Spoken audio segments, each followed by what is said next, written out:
자, 야매안경사 미스터 솔로입니다. 어, 아이고, 엉뚱한 게 나왔네요. 지난번에 설명에 이어서 제가 다시 또 시리즈로 갑니다. 질문은 그거였죠? 조쌤, 그만을 잘하고 싶어요. 뭘 해야 될까요? 그래서 이번 시간에는요, 다른 걸 추가로 필요한 것들을 말씀드릴게요. 자, 우리가 흔히 이런 얘기를 하죠. 눈으로 본다라고 얘기하죠.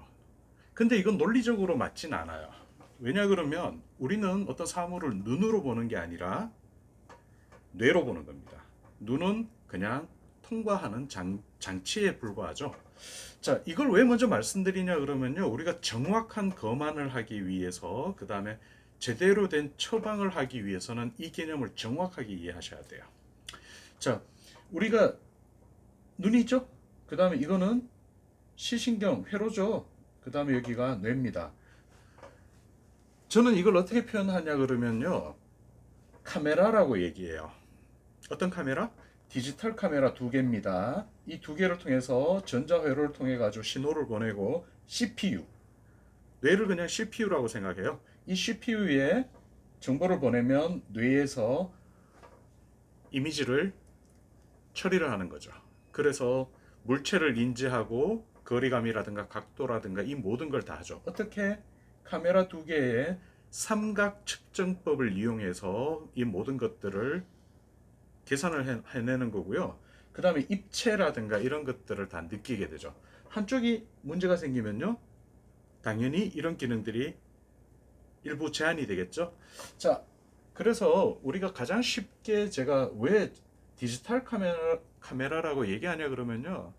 실제로 빛 에너지가 망막에 와가지고 시세포에 어떤 자극을 일으키죠. 그 다음부터는 전기 신호예요. 전기 신호로 이렇게 뇌까지 들어옵니다. 예전에 어떤 영화에서 뭐 김하늘인가 하는 배우가 나오는 어떤 영화에서 심한 스트레스로 인해 가지고 시력을 잃은 그런 내용이 있었어요. 경찰인가 그랬었는데. 근데 그거는요, 그 가상의 막 꾸며낸 얘기는 아니에요. 왜냐하면 실질적으로 굉장히 극심한 스트레스로 인해 가지고 시력을 잃은 사례가 굉장히 많습니다. 그럼 어떤 케이스가 될까요? 우리가 지금 굴절 검사라고 하는 건요, 카메라에 초점이 정확하게 안 맺히는 걸 잡아내는 거예요. 이건 안경사의 영역이 맞습니다. 카메라가 두 개인데 얘가 멀리 볼 때 가까이 볼 때 초점을 딱딱딱 맞춰줘야 되는데 이 각도가 안 맞아서 생기는 문제 뭐죠? 주시편차, 사위라고 그러죠. 그것도 안경사 영역이 맞아요. 자, 그 다음에 이 기능을 프리즘 처방으로 한 방에 딱 잡아내는 것 외에도 트레이닝을 통해서 훈련을 통해 가지고 이 기능을 강화, 활성화 시켜 가지고 우리가 처방하는 양을 줄이거나 내지는 처방하지 않아도 이게 될 수 있게끔 만들어주는 이런 거 아주 훌륭하죠. 안경사 영역 맞습니다. 자, 그렇게 해서 카메라 쪽에서 생기는 문제들을 해결을 했는데 그러면 회로상에서 나타나는 문제들은 어떡할까요? 가능하죠. 우리 왜 전자회로 중에서 보면 정전압 회로 장치 이런 거 있어요. 쉽게 말하면 이 전기도요. 얘가 파동이 있어요. 그래서 얘네들이 전기 회로에서 문제가 안 생기는 안정적인 파장으로 가느냐 아니면 들쑥날쑥하게 가느냐 이걸 컨트롤해 주는 회로가 따로 있죠.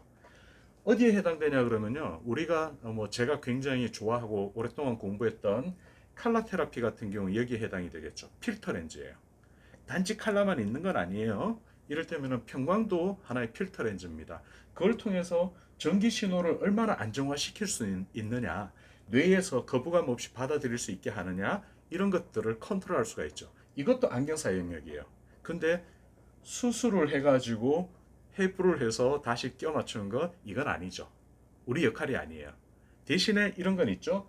이 사람한테 어디가 문제가 있는지를 검안 과정에서 바로 찾아내고 안과로 한번 가십시오. 그 다음에 이거는 뭐 제가 해결해 드릴 수 있습니다. 이거를 냉정하게 객관적으로 논리적으로 파악해 들어가는 건 안경사의 능력이에요.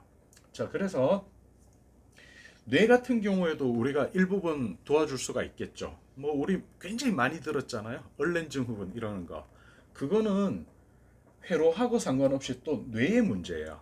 근데 아까 말씀드렸던 어떤 그 칼라 테라피 필터 렌즈 중에서 일부는 뇌가 어떤 이미지를 쉽게 편하게 받아들일 수 있게끔 컨트롤하는 기능이 있다는 거죠. 그래서 이번 시간에 제가 말씀드리는 거는 뭐냐 그러면 앞전에 뭐 완전 교정이라든가 뭐 이런 것들 말씀드렸는데 이번 시간에 꼭 우리가 이해를 해야 되는 건 뭐다? 두 개의 디지털 카메라를 통해서 정상적인 회로로 CPU에다가 정보를 넣어서 CPU가 작동을 해서 사물을 인지한다. 이걸 이해하셔야 되고요. 각 과정에서 어떤 문제가 생기느냐. 굴절 검사는 뭐예요? 카메라 한 개 한 개 초점을 정확하게 맞추는 거. 양한 씨는요, 카메라 두 개가 협업할 수 있게 해주는 거. 그 다음에 이 카메라 문제가 해결됐으면 그 다음에 우리가 시각 정보가 전기화된 정보들이 아무 이상 없이 뇌까지 올 수 있게끔 하는 거. 그 다음에 뇌에서 이러한 전기 신호들을 잘 받아들일 수 있게 컨트롤할 수 있는 거. 여기까지가 안경사의 영역이다. 이거는 이렇게 이해를 하시는 게 가장 편해요. 수십 년 동안 제가 공부를 하면서 이런저런 고민을 해봤는데 가장 깔끔하고 가장 확실하게 이해하는 방법이죠. 그렇다면 우리 안경사가 개입할 수 있는 부분과 개입할 수 없는 부분, 그 다음에 이걸 교정을 하고 향상을 시키기 위해서는 어떤 제품과 어떤 기술과 그 다음에 우리가 어떤 절차에 의해서 어느 정도의 이른바 뭐라고 해야 되나요? 정도, 어느 정도를 해야 되는지 이런 것들이 쉽게 결정이 납니다. 자, 그래서 우리가 정말 거만을 잘하고 싶다면 제가 시계 해부학이나 안과학이나 다 배워야 된다. 굴절 검사 근무가 다 배워야 된다. 근데 배우는 거에서 끝나면요 혼란스러워요. 정리를 하셔야 돼요.